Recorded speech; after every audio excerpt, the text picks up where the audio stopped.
I want to be that person who can hold your hand and make you feel seen and safe with your mental health, with your mental health struggles, with your emotional well-being.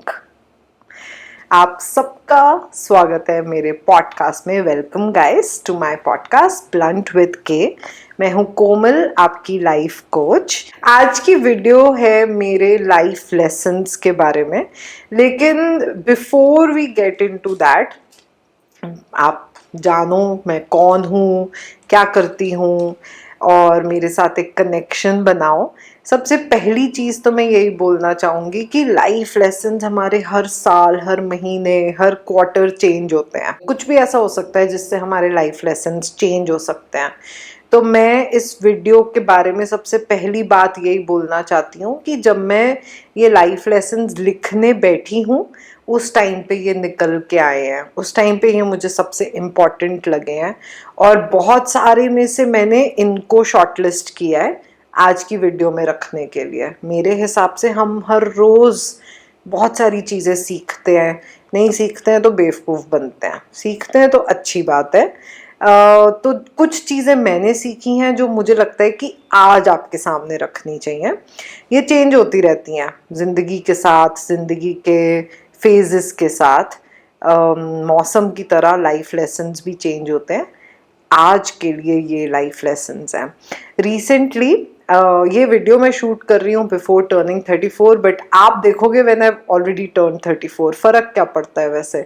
मेरी body 34 years की हुई है, मेरा mind मुझे लगता है 10 साल का हो गया होगा और स्पिरिचुअली मुझे लगता है कि मैं कुछ 70-80 साल की हूँ। इमोशनली मैं अपने आप को 5, 6, 7, 8 के बीच में पाती हूँ, एक छोटी सी बच्ची की तरह। और मेंटली मैं अपने आप को कभी तो 10 साल की पाती हूँ, कभी 14, कभी 20, कभी 25, कभी एक्चुअली 33, 34। मुझे ऐसा लगता है कि एज हमारी बॉडी का नंबर होती है, कि इतने साल हम इस प्लैनेट पे जी रहे हैं, हमारी बॉडी जो है वो ग्रो कर रही है और एज हो रही है। That's what I feel age is. But emotionally हमारी एज बहुत अलग होती है अलग अलग टाइम पे। कभी ऐसा भी होता है कि बहुत ज़्यादा आपकी एज होगी लेकिन आपको गुस्सा आएगा तो आप 3-4 साल के बच्चे के जैसे बिहेव करोगे। तो क्या आप उस टाइम पे 60 साल के या 40 साल के हो गए? तो ये एज मेरी बॉडी की है कि मेरी बॉडी को 34 ईयर्स हो गए हैं इस प्लैनेट पे। लेकिन मेरी खुद की एज हर दिन मेरे मूड के हिसाब से चेंज होती रहती है। मैं अपने बच्चे के साथ खेलती हूँ तो 7, 7.5 साल की हो जाती है। मैं किसी बहुत इंटेलिजेंट इंसान के साथ बैठती हूँ तो मेरी एज उनके हिसाब से हो जाती है। मैं अपने टीचर के साथ बैठती हूँ तो मेरी एज 13-14 साल की हो जाती है। मैं अपने क्लाइंट के साथ बैठती हूँ तो मेरी खुद की एज 60-70 साल की हो जाती है जब मैं उनको कुछ सिखा रही होती हूँ। तो काफ़ी इन्वायरमेंट और मेरे मूड के हिसाब से मेरी एज बनती है। Before we dive into my life lessons, I think it's important for you to know a little background about me, and वो भी मेरी ज़ुबानी। मेरे बारे में मेरा बैकग्राउंड सिर्फ मैं ही सबसे ऑथेंटिकली बता सकती हूँ। किसी का वर्जन मेरे बारे में सुन रहे हैं तो आपकी प्रॉब्लम है। मेरे हिसाब से मेरा वर्जन मेरे बारे में स्टैम्प्ड है क्योंकि मैं कोमल हूँ और मैं अपना वर्जन ही बेस्ट बता पाऊंगी। तो आज मैं आपको अपना वर्जन अपनी ज़ुबानी सुनाना चाहती हूँ। Are you ready? मुझे इस प्लैनेट पे आए 34 ईयर्स हुए हैं। मेरी 10 से 17 साल तक की जो ज़िंदगी है, या आप लगा लो बचपन से ही लगा लो, मेमोरी हमारी बचपन से नहीं आती तो मैं इसलिए 10 से 17 साल की बोल रही हूँ। 10 से 17-18 साल की जो मेरी ज़िंदगी है वो बहुत ही रफ निकली। मेरे पेरेंट्स बहुत ही डिसफंक्शनल इन्वायरमेंट में थे, मैं उसमें थी, तो मैं अपनी उस ज़िंदगी को बहुत पेनफुल मानती हूँ। तो एज अ चाइल्डहुड मैंने चाइल्डहुड ट्रॉमा देखा हुआ है, सफ़र किया हुआ है, स्ट्रगल किया हुआ है। मेरी मेंटल और इमोशनल हेल्थ का कुछ अता पता नहीं था। खोलूंगी तो किताबों में से बड़े चैप्टर्स निकलेंगे, धीरे धीरे आपको तो सुनने को मिलेंगे ही, लेकिन ये मेरा एक बैकग्राउंड है।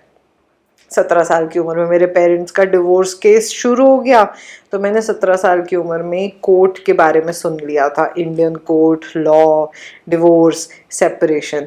मेरे पेरेंट्स का डिवोर्स केस 17 साल की उम्र में सिर्फ शुरू हुआ था। एक्चुअल में उन लोगों को ज़िंदगी में कभी शादी करनी ही नहीं चाहिए थी और मुझे इस प्लैनेट पे होना नहीं चाहिए था, लेकिन मेरे हाथ में ये सब चीज़ें थी नहीं। उसके बाद मैं गई पेरिस। वो 4 साल की ज़िंदगी में कुछ अपनी ज़िंदगी मानती हूँ, जिसके अंदर मैंने थोड़ी बहुत ज़िंदगी अपने हिसाब से जी। और मैंने यूरोप में होटल मैनेजमेंट किया, बिज़नेस की पढ़ाई करी, फ्रेंच पढ़ी और मैंने बहुत इन्जॉय किया। आई थिंक वो 4 साल की जो मेरी लाइफ थी ना, उसमें मैंने फाइनेंशियल स्ट्रगल देखा, स्मॉल जॉब्स करी, लेकिन मैंने इन्जॉय काफ़ी किया। पर उस समय पे ऐसा लगता था जैसे कि घर बहुत अच्छी चीज़ है, हम साथ साथ है, ऐसे ऑब्सेस्ड, कभी खुशी कभी गम, करण जौहर की पिक्चरों से इंस्पायर होते हुए, हम आपके हैं कौन और हम साथ साथ है जैसी पिक्चरों से इंस्पायर होते हुए एक इंडियन प्यारी सी डॉटर मैंने आकर वापस इंडिया में अरेंज मैरिज कर ली एट 22। टेक्निकली 22 पे आपका ब्रेन भी इतना डेवलप्ड नहीं होता है कि आप वाइजली अपने बारे में डिसीजंस ले सको, लेकिन एशियन पेरेंट्स इस चीज़ को मानते ही नहीं हैं, रिजेक्टेड, और उन्होंने इस बारे में कभी स्टडी किया ही नहीं है। तो बहुत सारी लड़कियों की ना 18 से लेकर के 23-24 साल तक के अंदर अरेंज मैरिज करा दी जाती है। कुछ बेसिक चीज़ें देखी जाती हैं और उसके अंदर फिर आपकी शादी करा दी जाती है। आप भी बहुत कंडीशनड होते हो टू डू सो। मैं उनमें से ही एक इंसान हूँ जिसने 22 पे शादी कर ली। मेरे हिसाब से मेरी शादी बहुत अच्छी थी। मैंने उसको चलाने की बड़ी कोशिश करी, चलाते चलाते मेरा खुद का चलने का कोई अता पता नहीं था। धीरे धीरे मैं खुद ही गिरने लग गई। शादी चल रही थी, मैं नहीं चल रही थी, ये साइमल्टेनियसली चल रहा था। और मैंने फिर कंटेंट क्रिएशन शुरू किया। यूट्यूब पे मैं ब्यूटी, फैशन, लाइफस्टाइल की वीडियोस बनाती थी और काफ़ी पैसे कमाए, बहुत काम किया, बहुत सारे ब्रांड्स के साथ काम किया। फाइनेंशियली इंडिपेंडेंट थी या नहीं थी ये सब्जेक्टिव है, क्योंकि अगर आप अपने पैसे कमा रहे हो, सेव नहीं कर रहे हो, अपनी फैमिली पे खर्चते चले जा रहे हो और आपने अपने दुख के दिनों के लिए पैसे नहीं रखे, तो फाइनेंशियल इंडिपेंडेंस सब्जेक्टिव है कि है या नहीं है। लेकिन काम मैंने बहुत किया। अगर एक चीज़ मैंने शुरुआत से करी है अपनी ज़िंदगी में, कुछ 12-13 साल की उम्र से करी है, तो वो है मेहनत। मेहनत to survive, to exist, to live. तो वो मेहनत मैंने बहुत यंग एज से शुरू कर दी थी। शादी के बाद भी मैंने कंटिन्यू करी। उस शादी से मेरा एक बेटा है और वो अभी 7.5 साल का है। कुछ लगभग 10 साल शादी चलाने के बाद इमोशनली स्ट्रेस, मेंटली ड्रेन और एकदम ही आई थिंक डिस्टर्ब होकर के मैंने डिसाइड किया कि मुझे अब इस शादी में नहीं रहना है। एंड 2021 एंड में मैंने अपने शादीशुदा ज़िंदगी को ख़त्म करने का फ़ैसला किया। 2022 से मैं अकेली रह रही हूँ अपने बेटे के साथ एंड उसको पाल रही हूँ। मैंने अपना करियर भी चेंज कर दिया और मैं लाइफ कोच बन गई। This is 2024. I am 34. I'm a single mother. I am a divorced mother's daughter. Indian families में डिवोर्स्ड फैमिलीज़ को ब्रोकन फैमिलीज़ बोलते हैं। तो मैं एक ब्रोकन फैमिली से आती हूँ और मेरी खुद की एक ब्रोकन फैमिली है। अब मैं डिवोर्स्ड फैमिलीज़ को ब्रोकन मानती हूँ या नहीं मानती हूँ, वो एक अलग ही चैप्टर है, लेकिन आप लोगों को समझ में आए इसलिए मैं इस बात को ऐसे ही रखना चाहती हूँ। तो ये हूँ मैं, कोमल, और ये मेरा थोड़ा सा बैकग्राउंड है of my education, my personal life and my professional life. आज मैं आपके साथ शेयर करने वाली हूँ कुछ मेरे ऐसे लाइफ लेसन्स जो बहुत ऑफन मेरे आगे आते हैं और बहुत ही सॉलिडिफाइड लाइफ लेसन्स मुझे ये लगते हैं।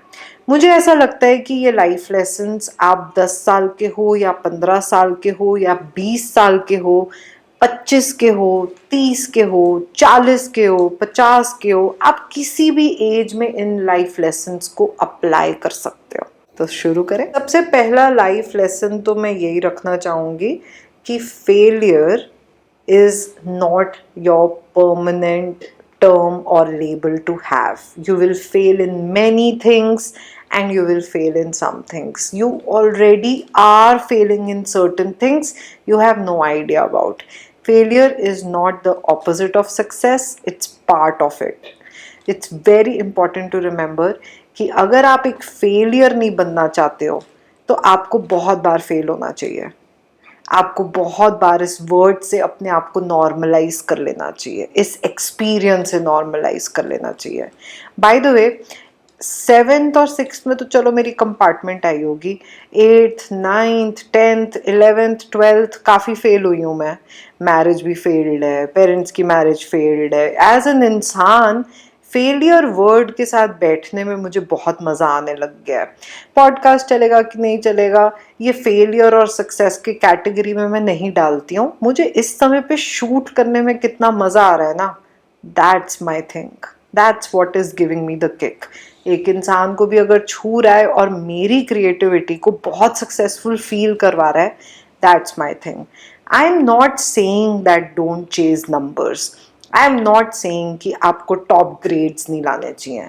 आई एम जस्ट सेइंग कि सिर्फ वो ही कैटेगरी नहीं है ज़िंदगी जीने के लिए.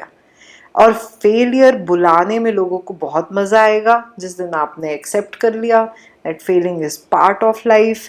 जिस दिन आपने अपना माइंडसेट ऐसा कर लिया that failure is not the opposite of success, it's part of it, your game will change. आप हिस्ट्री में जाओ, बहुत सारे सक्सेसफुल लोग मिलेंगे जो पता नहीं कितने बार फेल हुए थे. अगर वो वहीं रुक गए होते तो आज वो इतने सक्सेसफुल नहीं हुए होते. It's very important to make peace with this word. मेरा फेवरेट एग्जाम्पल जो मैं आज रखना चाहूँगी टेबल पे, जब आप फेलियर के बारे में सोचो, अमिताभ बच्चन एक टाइम पे सिर्फ फ्लॉप मूवीज़ कर रहा था, उसकी सारी मूवीज़ फ्लॉप हो रही थी, बैंकरप्ट हो गया था, and then he did a comeback with कौन बनेगा करोड़पति. Think about it. आज की डेट में Amitabh Bachchan is one of the biggest icons of Bollywood. He represents India. But there was a time he was only delivering flop movies. There we go. Being sensitive is a superpower. It's not your weakness, it's your strength. ये मैंने as a life coach सीखा है.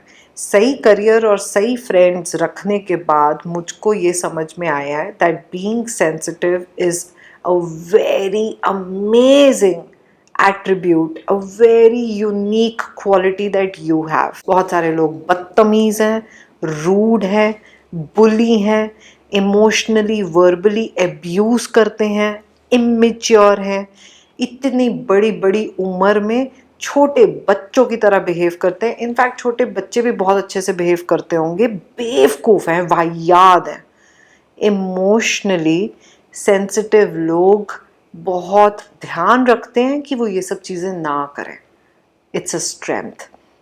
Being sensitive makes you that person who is loyal, loving, caring, compassionate, a person with empathy, a person with depth. आप intensely सोचते हो, आप उस intensity से प्यार करते हो और अपने रिलेशनशिप्स चलाते हो. लेकिन कोई भी पागल आकर के अगर आपको डाउट करा रहा है अपने ऊपर, तो वहाँ आप एक लेसन सीखो कि ये आपकी सुपर पावर है, वीकनेस नहीं. अगले ने आपको कन्विंस जरूर कर दिया है कि ये आपकी वीकनेस है. धीरे धीरे मैंने ज़िंदगी में ये सीखा है, काफ़ी टाइम लगा मुझे ये सीखने में, लेकिन ये लेसन मेरे दिल को छू गया. और आई विश कि हम सब बचपन से अपने बच्चों को ये सिखा सकें that you will outgrow people. लेकिन हम लोगों को उसका ऑपोजिट सिखाया जाता है. हम लोगों को सिखाया जाता है कि अगर आपके लॉन्ग टर्म रिलेशनशिप्स नहीं है ना, तो आप में कुछ प्रॉब्लम है. आपके लॉन्ग टर्म रिलेशनशिप्स होने चाहिए.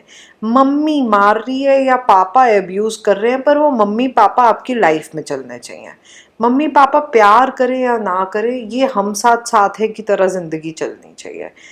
पति या पत्नी से नहीं निभ रही है, वो शादी अब लाइफ इम्प्रिजमेंट बन चुकी है. अब उसी के अंदर जियो, उसी के अंदर मरो. दोस्त बचपन में जो बनाए हैं वो बुढ़ापे तक चलने चाहिए। हमको हमेशा बचपन से ये सिखाया जाता है that if you outgrow people that means something is wrong in you, but in reality you will outgrow people. You should, you must, and if you do so, do it gracefully. Respect them and distance yourself from them. It's okay to outgrow people. It's okay to leave them अगर वो same page पे नहीं है। कोई भी रिश्ता जो चल नहीं रहा उसको च्युइंगम की तरह खींच के चलाने में कोई स्ट्रेंथ नहीं मिलती है। कोई बहुत ही गर्व की बात नहीं है कि एक रिश्ते को च्युइंगम की तरह खींच के चलाया है। एक्चुअली में हम च्युइंगम की तरह खींच के चलाने वाले रिश्तों को बड़ा ही हम मानते हैं कि एक बैज है, oh my God I did something amazing, ये इंसान मेरे साथ इतना बदतमीज रहा है पूरे इतने हमेशा सालों से।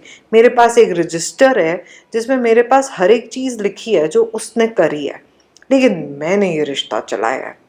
ऐसी बातें अगर आपने सुनी है ना तो कोई महानता नहीं करी है, आपने सीखा ही नहीं है कि उस इंसान के साथ आप ग्रेसफुली डिस्टेंस बना सकते हो and you can outgrow that person and it's okay to outgrow your friends, your family members, your partner, your husband, wife, sibling.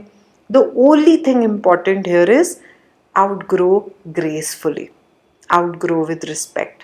आपको किसी से भी डिस्टेंस बनाने के लिए उसको हेट करने की ज़रूरत नहीं है, उसको बद्दुआएं देने की ज़रूरत नहीं है। अच्छा टाइम याद रखो और आगे बढ़ो। बचपन में मुझे बहुत अकेला लगता था, काश मेरे पास कोई मेरे जैसा दोस्त होता, ऐसा मैं सोचती थी। तो धीरे धीरे मेरा लाइफ लेसन पता है क्या बना है? अपना फ्रेंड बनने का। ये एक ऐसी टेक्निक है जो मैं अभी भी सीख रही हूँ, to become my own friend. अपने साथ सेल्फ टॉक करनी, अपने साथ गप्पे मारनी, पागलों की तरह नहीं, अपने साथ बैठ के पेपर और पेन पे अच्छे तरीके से। एंड इनफैक्ट अगर मैं एक बात बोलूँ, पागलों का ज़माना ही अच्छा ज़माना है। समझदार लोग अपनी ज़िंदगी जिए, आप अपने हिसाब से जियो। मुझे मेरा फ्रेंड बनने में बहुत मज़ा आता है। I love being my own friend. I can sit in my own company. I don't need to chase people. I don't need to run after them. बचपन में काश मेरे पास मेरे जैसा फ्रेंड होता। अब बचपन में तो नहीं था, लेकिन आज की डेट में मैं कोशिश यही करती हूँ कि मैं अपना फ्रेंड बन सकूँ। मैं अपने आप को वैसे देख सकूँ जैसे मैं अपने फ्रेंड्स को देखती हूँ, प्यार से, इज्जत से। मैं अपने बारे में वैसे ही बात करूँ जैसे मैं अपने फ्रेंड्स से करती हूँ, प्यार से, आराम से।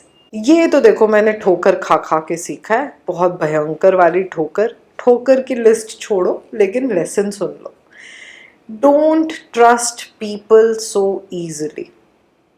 Don't trust people fully. Trust ज़्यादा ईजिली और फुल्ली करना कोई अच्छी बात नहीं है। मतलब आपने अपनी अक्ल नहीं लगाई, अपने आप को प्रोटेक्ट नहीं किया। हम क्या करते हैं, हम लोगों को बहुत जल्दी ट्रस्ट करते हैं। स्पेशली जो मेरे जैसे बेवकूफ़ और इनोसेंट लोग होते हैं ना, वो बहुत जल्दी दूसरों को ट्रस्ट करने लग जाते हैं। यहाँ पे मैं अपने आप को बेवकूफ़ क्यों बुला रही हूँ? क्योंकि सबसे जल्दी और फुल्ली ट्रस्ट करने को बेवकूफ़ी ही बोलते हैं। इनोसेंस में बेवकूफ़ी भी हो सकती है, थोड़ा सा स्मार्ट बनना ज़रूरी है। हम औरतों को स्मार्ट बनने में प्रॉब्लम होती है। हमें लगता है कि हमको बहुत ज़्यादा ट्रस्ट करना चाहिए, फैमिली मेम्बर्स को फुल्ली ट्रस्ट करना चाहिए। हम बह जाती हैं रिश्तों में। मैंने तो यही सीखा है कि फुल्ली ट्रस्ट करना, बहुत ज़्यादा ट्रस्ट करना, इसकी ज़रूरत नहीं है। थोड़ा सा अपने आप को गार्ड करना चाहिए, कुछ चीज़ें अपने लिए रखनी चाहिए। ट्रस्ट करो, वक्त लो ट्रस्ट करने में। कभी कभार थोड़ा ज़्यादा वक्त लो, बहुत ज़्यादा वक्त लो। कोई ज़रूरत नहीं है पहले दिन से किसी को फुल 100% ट्रस्ट करने की। एज एक्स पीपल प्लीज़र बोलेंगे, मैं पीपल प्लीज़र होती थी, अब नहीं हूँ। बट ये एक लेसन है जो मैं अपने आप को रिमाइंड कराती रहती हूँ, that saying no is okay. Feeling the guilt while saying no is something you got to work on. Guilt एक ऐसी चीज़ है जो आपसे बड़े सारे काम कराएगी। It's okay to say no, it's okay to not feel guilty about it, and that will require a lot of work on yourself. मेरे साथ आप सेशन ज़रूर स्केड्यूल कर सकते हो if this is something you struggle with. धीरे धीरे मैंने सीखा है कि नो बोलना शुरू करो। नहीं, मुझे आज नहीं मिलना, नहीं मुझे आपके साथ ये टाइम स्पेंड नहीं करना, नहीं मुझे ये एक्टिविटी नहीं करनी। अच्छा, मेरे को ना अपनी शादी के बाद शादी ख़त्म करने के लिए लड़ाई नहीं करनी थी, तो मुझे आज तक वही बोलने में इतना टाइम लग गया है कि नहीं, मुझे नहीं लड़ना, जैसे ख़त्म होएगी वैसे ख़त्म होएगी, पर मुझे लड़ना नहीं है। वहाँ वो नहीं बोलने में भी लोगों को बहुत प्रॉब्लम हो रही थी सुनने में कि अरे, ये तुम नहीं कैसे बोल सकती हो, अपने राइट्स के लिए लड़ो, ये चीज़ के लिए लड़ो, वो चीज़ के लिए लड़ो। और मैं अब जाके ये फॉर्मूला समझी हूँ कि मेरा no has to make no sense to anybody. अगर मुझको नहीं लड़ना, अगर मुझे कुछ नहीं करना, तो मुझे नहीं करना, उसके कॉन्सिक्वेंसेस मैं देख लूँगी, लेकिन आपको समझने की ज़रूरत नहीं है। Saying no without feeling guilty is a task. It's personal development. It is self-healing. इसमें टाइम लगता है। अगर आज आपको लगता है that you need me here, you can schedule a session and we will work on this. But ये बहुत beneficial life lesson है that you start saying no without feeling guilty, by the way. मेरे जैसे बहुत सारे हैं जिनके parents emotionally immature थे या अभी भी चल रहे हैं। ऐसे में अपने खुद का पेरेंट बनना पड़ता है। कभी कभार ऐसा भी होता है कि आप एक ऐसी फैमिली में पैदा हो गए हो जहाँ पे आपके पेरेंट्स के हिसाब से पेरेंटिंग अलग है और आपको अलग पेरेंट्स चाहिए। आपकी और उनकी लव लैंग्वेज मैच ही नहीं होती है। आपको कोई अलग तरीके के पेरेंट्स चाहिए थे, आपके पेरेंट्स का कोई अलग लैंग्वेज है। ऐसा लगता है जैसे कि चाइनीज़ और फ्रेंच आपस में बात कर रहे हैं। तो ऐसे में अपने आप को पेरेंट करना, अपना फादर और अपना मदर धीरे धीरे खुद ही बनना, उनसे उम्मीदें कम रखना और रियलाइज़ करना कि वो चाइनीज़ बोलते हैं और मैं फ्रेंच बोलती हूँ, उन्हें नहीं समझ में आएगी मेरी भाषा, मुझे उनकी समझने की ज़रूरत नहीं है। मैं रिश्ता मेंटेन कर सकती हूँ या कर सकता हूँ, लेकिन मुझे मेरा ध्यान खुद रखना पड़ेगा as a mother and as a father. मुझे वो नीड्स खुद पूरी करनी पड़ेंगी जो मेरे पेरेंट्स को नहीं दिख रही कि मेरी हैं। ये एक लाइफ लेसन है जो मैं चाहती हूँ कि आप बैठो इसके साथ। ये मुझे लगता है पूरी ज़िंदगी चलता है, इसमें हम बैक एंड फोर्थ करते रहते हैं। हम कभी अपने आप को पेरेंट करते हैं, कभी नहीं करते हैं, कभी हम अपने आप को समझते हैं, कभी नहीं समझते हैं। हमारी एक एज अ चाइल्ड हमेशा अपने पेरेंट्स से ये उम्मीद होती है कि वो हमें समझें, लेकिन उनके पास अगर भाषा नहीं है ना, तो वो इस ज़िंदगी में नहीं समझने वाले। तो गिव अप कर दो, उनको फ्रेंच मत समझाओ, उनकी चाइनीज़ समझने की कोशिश मत करो, कितनी एनर्जी बच जाएगी। इससे अच्छा अपने खुद के हाथ पकड़ो और अपने आप को खुद प्यार करो। हमारे यहाँ, हमारी कंट्री में, हमारी सोसाइटी में हर इंसान की वर्थ या तो उसके मार्क्स से डिसाइड होती है या उसके करियर से। बैंक बैलेंस से वर्थ डिसाइड होती है। जहां आपने अपने आप को उस चीज से डिटैच कर लिया ना, निर्वाणा ही निर्वाणा है। आपका करियर आपको डिफाइन नहीं करता है। सारी दुनिया आपको एक लेंस से देखती है कि कितनी तरक्की चल रही है। उस लेंस को आप उस दुनिया पे ही छोड़ दो, आप मत अपनाओ उस लेंस को, आप अपना लेंस रखो। उसमें आप ये देखो, are you eating good, are you sleeping good, are you living good? That's where your value is. बचपन से बड़ी सारी चीजें सिखाई गई हैं जिनकी जरूरत नहीं थी। 2-3 एग्जाम्पल्स दूं ऐसी चीजों का। बेटा एडजस्ट करो। अरे, किसी ने तुम्हें कुछ बुरा बोल दिया तो क्या हो गया? कुछ नहीं होता, उन्हें माफ कर दो। देखो, जितना तुम एडजस्ट करोगे उतना अच्छा है। तुम्हारा घर अच्छे से चलना चाहिए, पैसे कमाओ, सबको खुश रखो। ऐसी चीज़ें हमें बचपन से सिखाई हैं। उनसे अनलर्निंग करने का भी हमारा एक काम है। तो मैंने तो यही लाइफ लेसन सीखा है कि बड़ी सारी चीज़ों की अनलर्निंग करनी पड़ती है, लर्निंग नहीं करनी पड़ती, अनलर्निंग। कहाँ पे क्या मुझे मेरे हिसाब से करना है, फिर चाहे पता नहीं कितनी पीढ़ियों की लर्निंग के हिसाब से नहीं चल रहा वो, पर मुझे अनलर्निंग करनी है। मुझे नहीं ऐसे जीना, इसको अनलर्निंग बोलते हैं कि आपने जो सिखाया था वो मेरे लिए काम नहीं कर रहा, मैं जरा इसको थोड़ा सा चेंज करने लगा हूँ या करने लगी हूँ। तो एक लाइफ लेसन तो मुझे लगता है ये भी बनता है कि आप अनलर्निंग करो। जो आपने सीखा है अगर काम नहीं कर रहा ना, उसको डस्टबिन में डालो और अपनी नई चीज़ें बनाओ सीखने के लिए। हम कितना एडजस्ट करते हैं, हम कितना टॉलरेट करते हैं, उससे डिसाइड नहीं होता है कि हम कितने अच्छे इंसान हैं। सेल्फलेस होना स्टुपिडिटी है, अपने लिए सेल्फिश होना बहुत अच्छी बात है। कम एडजस्ट करना या टॉलरेट नहीं करना बहुत अच्छी बात है। तो रोमांटिसाइज करना बंद कर दो कि कितना एडजस्ट करते हो। एक लिस्ट बनाई हुई है कि मैंने इतना एडजस्ट किया, मैंने इतना सहा, मेरे साथ ये हुआ वो हुआ। सेल्फ पिटी और विक्टिम मेंटालिटी डेवलप हो जाती है जब हम बहुत ज़्यादा एडजस्ट करते हैं। लेकिन किसी ने नहीं बोला है कि ये एक महान चीज़ है जो आप अपने साथ कर रहे हो। ये महान चीज़ नहीं है। इसका मतलब ये है कि आपके कोई स्टैंडर्ड्स नहीं है अपने आप के लिए। Stop romanticising adjustment, stop romanticising high tolerance. देखो मुझे उसने इतनी बातें बोली, मैंने उसको कुछ नहीं बोला। Makes no sense. अगर किसी ने आपको बहुत बातें बोली, आपने उसको कुछ नहीं बोला, वो रिश्ते को च्युइंगम की तरह खींचा, कुछ भला नहीं किया आपने अपने साथ। इनफैक्ट आपने उस रिश्ते को भी खींचा, बुरी बुरी बुरी बातें भी सुन ली, और फिर उसके बाद आपने अपनी रिस्पेक्ट भी नहीं कराई और आप उस रिश्ते को चला भी रहे हो। अंदर से आप कुछ और फील कर रहे हो, बाहर से आप रिश्ता चला रहे हो। ये formula is just going to set you up for a very unhappy relationship and life and connection. You can be the smartest person in the room, but if you don't have high EQ, I'm sorry, but at least in my dictionary, you haven't worked on yourself. तो मैंने life में ये lesson सीखा है that EQ is more important than IQ.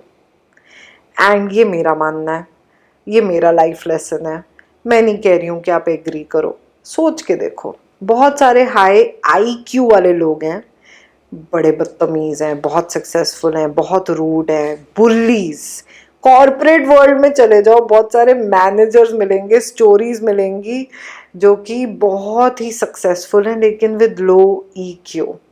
On the contrary high EQ people, उनकी energy में माशाल्लाह जो मज़ा आता है, जो सेफ फील होता है, ऐसा फील होता है जैसे कि किसी ने अपने शब्दों से एक बहुत ही प्यारा सा हक दे दिया हो, ऐसे जफ्फी पा ली हो। तो मेरे को तो यही लगता है that high EQ is better than low EQ. High EQ is a must. Low IQ can be managed, but high IQ with a low EQ, भाई बचपन में जैसे मम्मी कफ सिरप देती थी, अगर वैसे दिया होता तो क्या जेनरेशन निकलती। आई थिंक अभी भी बहुत बहुत सारा काम करना ज़रूरी है in this area. That seeking help is not weakness, it's actually an act of bravery. चलो मैं एक स्टोरी सुनाती हूँ।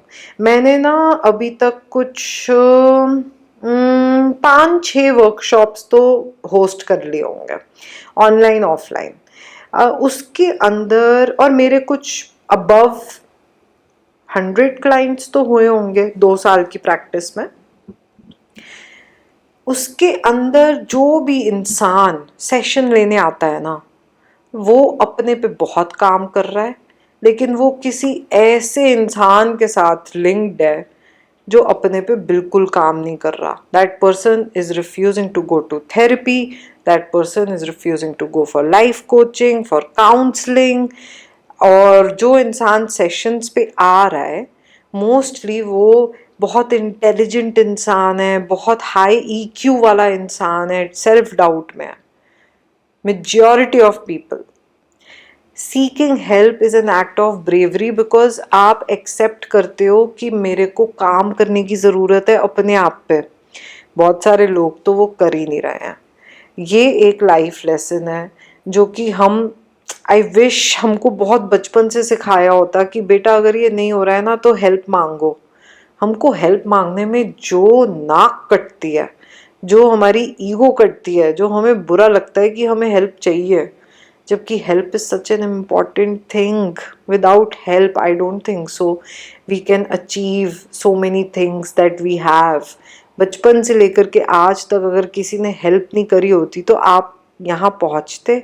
छोटी छोटी हेल्प हम लेते हैं, लेकिन अपनी मेंटल हेल्थ में हम हेल्प नहीं लेते।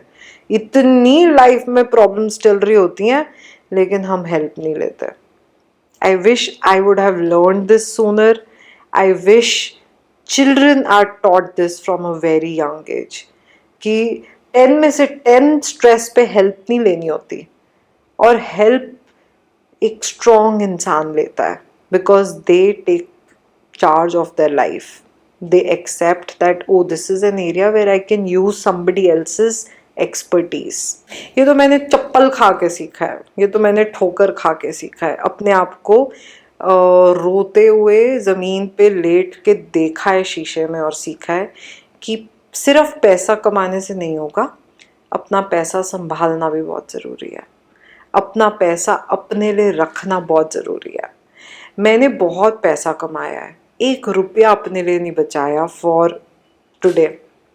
मैंने बहुत पैसा कमाया लेकिन सारा अपने लव्ड वंस पे खर्च दिया।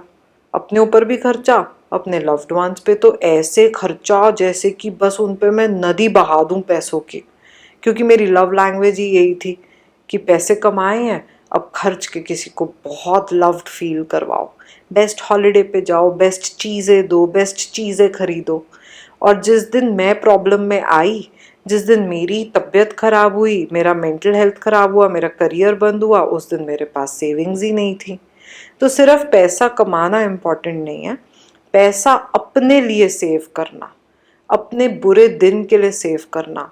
ये सोच के कि जिसके साथ आप सो रहे हो, जिसके साथ आप रोज़ टाइम बिता रहे हो, अगर उसने आपको छोड़ा या आपका मर्डर किया या आपको बैक स्टैब किया तो आपका क्या होगा, ये बहुत इम्पॉर्टेंट है। और इससे ही मैं नेक्स्ट लाइफ लेसन पे आती हूँ, जो कि सब आपको ना ही मिले तो अच्छा है। ये एक ऐसा लाइफ लेसन है जो मैं किसी पे विश तो नहीं करना चाहती, लेकिन मेरा लाइफ लेसन ज़रूर है कि कोई भी बैक स्टैप कर सकता है, कोई भी रिश्ता रातों रात बदल सकता है। बहुत प्यार करने वाले लोग कल दुश्मन बन जाएंगे, पता नहीं चलेगा कि क्या हुआ। तो इतना प्यार किसी को मत करो कि उस प्यार में बह जाओ। और एज अ वुमन हम ये बहुत करते हैं। We have a love language of being submissive when we love a man. Don't be that woman. ये मेरा है, मैं नहीं चाहती आपको ये मिले, लेकिन अगर आप जिस आदमी को बहुत प्यार कर रहे हो वो बदल गया तो क्या होगा, ये सोचना बहुत ज़रूरी है। इसलिए अपने आप को सबसे ऊपर रख के सोचना अपनी लाइफ के बारे में बहुत ज़रूरी है। जैसे हमारे पेरेंट्स के पास कोई मैनुअल नहीं थी इन रेजिंग अस, तो उन्होंने जो भी किया उसके ग्रेस पॉइंट्स हैं एंड हम कवर अप कर देते हैं कि यार बेचारे बहुत करते थे, अपने हिसाब से उन्होंने बेस्ट किया। वैसे आपके पास भी मैनुअल नहीं थी of how to be their child, तो आप भी अपना बेस्ट ही कर रहे थे। So it's important to remember as a life lesson that it's okay to have complaints from your parents. आपके पेरेंट्स ने कुछ चीज़ें अच्छी करी हैं, उसके लिए उनकी तारीफ़ करो, और कुछ चीज़ें उन्होंने ऐसी भी करी हैं जिस वजह से आप काफ़ी फक्ड अप हो सकते हो, स्ट्रगल कर रहे हो सकते हो, या वो अभी भी कर रहे हैं कुछ ऐसी चीज़ें जिससे आपकी ज़िंदगी में प्रॉब्लम है। ऐसा भी हो सकता है कि आपके माँ बाप चाह नहीं रहे हैं कि आपका किसी के साथ रिश्ता हो अच्छे से, या वो आपके पैसों को लेके सेल्फिश हों। आपके माँ बाप वो लोग हो सकते हैं जो आपको हर्ट कर रहे हैं। तो मैंने तो यही लाइफ लेसन सीखा है that it's okay to not glorify parents. अच्छे पेरेंट्स हैं, वो प्रिविलेज है, कईयों के अच्छे नहीं हैं। एंड बाय अच्छे आई मीन कईयों के इमेच्योर हैं, एब्यूजिव हैं, डिस्टर्बिंग हैं। And it's okay to then sit and realise कि मेरे पेरेंट्स वो नहीं हैं जो कि हेल्दी पेरेंट्स होते हैं। Simple as that. Your habits will define what kind of life you are going to live. And अगर किसी को जानना है तो उनकी हैबिट्स पे एक्सप्लोर करो कि वो क्या हैबिट्स रखते हैं। जो इंसान डेली लेट हो रहा है वो टाइम की वैल्यू नहीं करता, वो आपके टाइम की वैल्यू भी नहीं करेगा, वो अपने टाइम की वैल्यू नहीं करता है। जो इंसान कोई हैबिट्स नहीं बना पा रहा है to take care of themselves, वो आपका क्या ध्यान रखेगा। It's very important to explore your habits and it's very important to explore others habits. तो हैबिट्स में अगर हम थोड़ा सा ध्यान दें तो अपनी भी ज़िंदगी सुधार सकते हैं और हम दूसरों को भी जान सकते हैं कि वो कैसे इंसान है थ्रू देयर हैबिट्स। ये लाइफ लेसन बचपन से सिखाओ, अपने बच्चों को सिखाओ, बड़ों को सिखाओ, खुद फॉलो करो, खुद अप्लाई करो, सबको फॉलो करने को बोलो। Be selfish for yourself. As long as you are not hurting somebody, be selfish, choose yourself and be okay with disappointing others. बहुत सारे लोग आपसे बहुत सारी चीज़ों के लिए नाखुश रहने वाले हैं। इट्स ओके, एटलीस्ट आप अपने आप से बहुत सारी चीज़ों के लिए नाखुश मत हो, please. Did I tell you it's not majority versus minority. It's okay to be different, it's okay to not fit in. आप अपनी पूरी फैमिली की कायनात से डिफरेंट भी पैदा हो सकते हो। Somebody who just can not fit in your own family members dynamics, ऐसा भी हो सकता है कि आप इतने डिफरेंट हो कि विजुअली इमेजिन करो कि एक बहुत बड़े ग्राउंड में कुछ 5 करोड़ एलिफेंट्स हैं और उनमें से आप एक फ्लेमिंगो। आप इतने डिफरेंट हो, ऐसा भी हो सकता है। 5 करोड़ एलिफेंट्स के बीच में एक फ्लेमिंगो। अब वो फ्लेमिंगो अगर अपने आप को रोज़ शेम करेगी या करेगा कि मैं एलिफेंट क्यों नहीं हूँ, उससे वो एलिफेंट नहीं हो जाएगा, लेकिन उससे वो फ्लेमिंगो होने की ज़िंदगी नहीं जी पाएगा। वो रोज़ उस दुख में ही रह जाएगा कि मैं उन 5 करोड़ जैसा क्यों नहीं हूँ। पर अगर आप फ्लेमिंगो हो तो आप फ्लेमिंगो हो। Live your life like a flamingo. धीरे धीरे अपने जैसे और फ्लेमिंगोज मिल जाएंगे, शायद 2 या 3 ही होंगे 5 करोड़ में से। अच्छा, ये लाइफ लर्निंग जो है जितनी यंग एज से आप करो या आपके पेरेंट्स करें अच्छा है। आजकल बहुत ज़्यादा अवेयरनेस भी बन रही है इस बात की, तो मैं ये रखना भी चाहती हूँ। मैंने तो अब जाके सीखी है इन 2 सालों में कि प्लीज़ SIP शुरू करो म्यूचुअल फंड्स में पैसे डालो।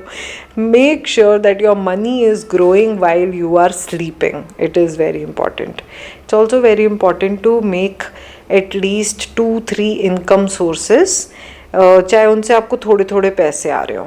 और अगर बहुत इनकम नहीं बना पा रहे हो तो भी काम करना बहुत ज़रूरी है। Your work and the quality of your work will also define how you will feel about your life. तो अगर आपकी जॉब पे जाके आप खुश नहीं हो तो 9 से 10 घंटे हर रोज़ आप खुश नहीं हो और टेंस्ड हो, इट्स नॉट वर्थ इट। काफ़ी टाइम लग गया मुझे ये सीखने में as an individual, as a woman. Controversial है लेकिन मैं ये रखना चाहूँगी। Have safe sex, have a lot of safe sex, and if not use sex toys but experience orgasm. ये एक ऐसा सब्जेक्ट है जिसके बारे में कोई बात नहीं करता, कोई कुछ नहीं बताता। हम पॉर्न से कुछ बहुत चीज़ें सीखते हैं about sex, but in reality it is so important to get sex education. It's so important to have safe sex and explore your body, explore what you like, explore what you don't like. It's also very important to have a sex toy in life so that you are not adjusting, you are not burning yourself down if you are not enjoying, आप एक unhappy और unsatisfied sex life में नहीं जी रहे हो, explore करके देखो। और ऑर्गेज़म एक्सपीरियंस करना बहुत इम्पॉर्टेंट चीज़ है। तो आई होप कि आप अपने आप को धीरे धीरे इस एरिया में भी एक्सप्लोर करो। मैंने तो यही लाइफ लर्निंग सीखी है that it is very important to connect with yourself. And इसी बात को कंटिन्यू करते हुए अपनी बॉडी के साथ रिलेशनशिप बनाना बहुत ज़रूरी है। और वो सिर्फ इस चीज़ से नहीं बनता that I love the way I look, वो इस चीज़ से भी बनता है कि आप क्या खाते हो, आप वो कपड़े पहनते हो जो आप पहनना चाहते हो, या वो पहनते हो जो कि आपको बताया गया है कि आप पहन सकते हो। आपकी बॉडी पे टैटूज़ होंगे कि नहीं, कितने टैटूज़ होंगे, कितनी पियर्सिंग्स होंगी, आपके बाल कैसे दिखते हैं, ये सारी चीज़ें आपसे आएँ। ये वाली लर्निंग मैंने काफ़ी करी है कि बॉडी के साथ कैसे कनेक्शन बनाते हैं और कैसे अपनी बॉडी को फुल्ली प्यार करते हैं कि जब खाना भी खाएं तो सोचें कि ये मेरी बॉडी में जा रहा है। I hope I am not stress eating, I hope that I am not eating to feel a certain way, I am eating because I am hungry. तो ये भी धीरे धीरे मैंने एक्सप्लोर किया और मैं अपनी लाइफ लर्निंग्स में डाला है इस चीज़ को। इसको अपने रूम में लिख लो, अपनी किताब में लिख लो, अपने फ़ोन पे लिख लो और हर जगह लिख लो, बिहेवियर ओवर वर्ड्स। बहुत सारे लोग आपको आई लव यू बोलते हैं पर करते कुछ नहीं है ऐसा जिससे कि आपको लव्ड फील हो सके। आप उनका आई लव यू ले लेते हो लेकिन आपको लव्ड फील नहीं होता क्योंकि वो कुछ कर ही नहीं रहे जिससे आपको लव्ड फील हो सके। Behaviour over words. अगर आप किसी के बिहेवियर में देखो तो क्या आपको दिख रहा है वो लव, क्या तब आपको फील हो रहा है उस बिहेवियर से? मैंने तो यही सीखा है, behaviour over words. I wish I could say this so many times because हम लोगों को बिल्कुल ध्यान नहीं देने की आदत बिहेवियर पे। हमें आदत है वर्ड्स पे सारा अपना ध्यान लगाने की। किसी ने आई लव यू बोल दिया तो हो गया, कर वो घंटा कुछ नहीं रहा पूरे दिन में to make you feel loved, लेकिन बस हो गया। बड़े होते होते मैंने ये सीखा है, staying away from emotionally immature people is so important. जितना इम्पॉर्टेंट रिश्ते बनाना है उतना ही इम्पॉर्टेंट अपने आप को उन लोगों से दूर रखना है जो कि बहुत इमेच्योर है। ये मैंने शुरुआत में भी बोला था लेकिन मैं एलैबोरेट करना चाहती हूँ। बहुत सारे लोग हैं जिनकी उम्र तो XYZ ईयर्स की हो चुकी है, उनकी बॉडी उतनी एज हो चुकी है लेकिन उनका ब्रेन डेवलप नहीं हुआ है। अगर उनके साथ आप टाइम स्पेंड करोगे तो आपकी एनर्जी ड्रेन हो जाएगी, आप बहुत ज़्यादा कंज्यूम हो जाओगे, खर्च हो जाओगे और ऐसा लगेगा जैसे दीवार से सर मार रहे हो। I don't think so you deserve to be around those people. मैंने तो यही सीखा है अपनी लाइफ में कि जब मैं कुछ लोगों से दूर रहती हूँ मैं ज़्यादा खुश रहती हूँ और उनके पास रहते ही ऐसे फील होता है जैसे कि दीवार से सर मार रही हूँ, ना उनको मेरी समझ में आ रही है ना मुझे उनकी समझ में आ रही है। और पता है बचपन से नेक्स्ट लर्निंग के बारे में बात करूँ तो हमेशा से ये बोलते हैं कि ज़्यादा स्टैंडर्ड्स नहीं होने चाहिए और एक्सपेक्टेशंस नहीं होनी चाहिए, लेकिन अगर ज़्यादा स्टैंडर्ड्स नहीं होते तो ज़्यादा कोई भला इंसान भी नहीं लगता ज़िंदगी में। मेरे हिसाब से ज़्यादा स्टैंडर्ड्स होने चाहिए। People of your life can make और break you, choose wisely. Your parents can be those people, your partner can be those people, anybody can be those people. They can make you or break you. Choose wisely. And if you haven't chosen wisely, leave. It's very intelligent to leave. कोई ज़रूरत नहीं है उस चीज़ को chewing gum की तरह खींचने की। किसी भी उम्र में आप पढ़ना शुरू कर सकते हो। ये मेरी लर्निंग है जो बड़ा मज़ा आ रहा है करने में। पढ़ना, कुछ सीखना, कोई नई हॉबी अपनाना किसी भी उम्र में शुरू कर सकते हो। किसी भी उम्र में आप नया करियर शुरू कर सकते हो, किसी भी उम्र में आप कुछ नया सीखना शुरू कर सकते हो। बस वो जज्बा रखना और वो डिसिप्लिन रखना और अपने आप के साथ कनेक्शन रखना ज़रूरी है। और अपने आप के साथ कनेक्शन तभी बनता है जब आप अपने ऊपर काम करते हो। तो सबसे बड़ी इन्वेस्टमेंट आपकी अपने ऊपर होनी चाहिए, सेविंग्स में, खर्चे में और आगे के लिए सोचने में।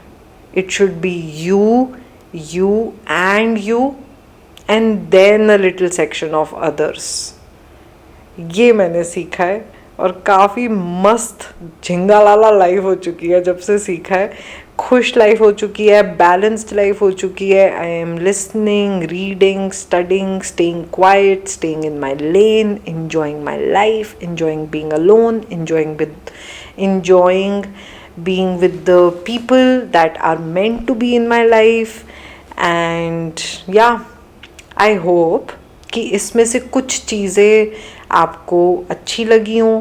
मैं चाहती हूँ कि आप भी नीचे शेयर करो कि आपकी क्या लाइफ की लर्निंग्स रही हैं। I would love to read yours. अगर आपको ऐसा लगता है कि आपको मेरे साथ बैठना है, सेशन करना है, you want to work on yourself, then email me and we can sit for one on one session. And आज का पॉडकास्ट मैं उम्मीद कर रही हूँ कि आपको बहुत पसंद आया। अगर आपके पास कोई टॉपिक है that you want me to sit and talk about, please comment down below, like, share and subscribe this with your loved ones. And I hope कि आप वो डायरी मेंटेन कर रहे हो जिसके अंदर आप लर्निंग्स लिख रहे हो अपनी, from here and from everywhere else. enjoy your life, live it now because this day is not going to come back, and take out learnings, and that's about it. Have fun. Bye.